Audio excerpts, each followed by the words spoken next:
ένα βίντεο που αφορά την υπερθερμία. Είναι μια διεθνώς αναγνωρισμένη μέθοδος καταπολέμησης της επάρατης νόσου και όχι μόνο.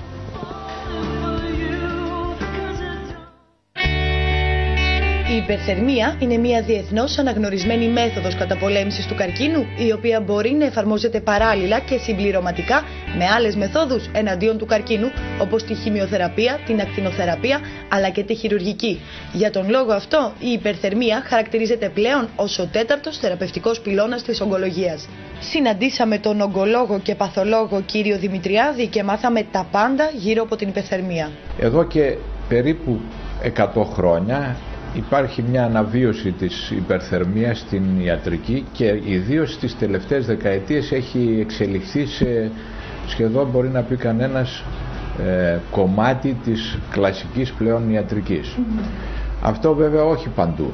Υπάρχουν χώρες στις οποίες υπάρχει αντίσταση, όπως υπάρχει σε κάθε τι το καινούριο, και υπάρχουν χώρες που έχουν προχωρήσει πάρα πολύ. Μπορεί κανένας να χρησιμοποιήσει την υπερθερμία τοπικά, να τη χρησιμοποιήσει για να ανεβάσει γενικά τη θερμοκρασία του σώματος, με ολοσωματική όπως λέμε υπερθερμία, ή να τη χρησιμοποιήσει για την επιφάνεια του σώματος ή και για το εντοβάθη. Ανάλογα με το τι χρειάζεται παράγεται και το ανάλογο μηχάνημα ή έστω η ανάλογη ρύθμιση ενός μηχανήματος. Αυτό το οποίο γίνεται γενικά είναι με την ολοσωματική υπερθερμία, όπου ανεβάζουμε την θερμοκρασία του σώματος σε επίπεδα πυρετού και σκοτώνει κύτταρα καρκινικά επιλεκτικά. Θα μπορούσε δηλαδή να αντικαταστήσει τη χημειοθεραπεία? Με τίποτα. Ούτε τη χημειοθεραπεία, ούτε την ακτινοθεραπεία και πολύ λιγότερο τη χειρουργική, η οποία αναφέρεται σε μεγάλες μάζες. Παρενέργειες υπάρχουν? Καμία σχεδόν.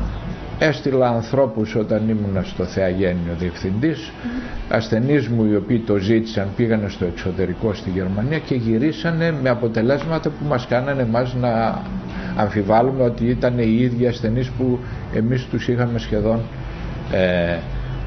θεωρήσει χαμένους. Δεν έχει γίνει καταγραφή μεγάλη και συστηματική όλων των θεραπείων. Και αυτό εξηγείται γιατί η υπερθερμία δεν έχει υποστηρικτές όπως είναι οι φαρμακοβιομηχανίες πίσω της.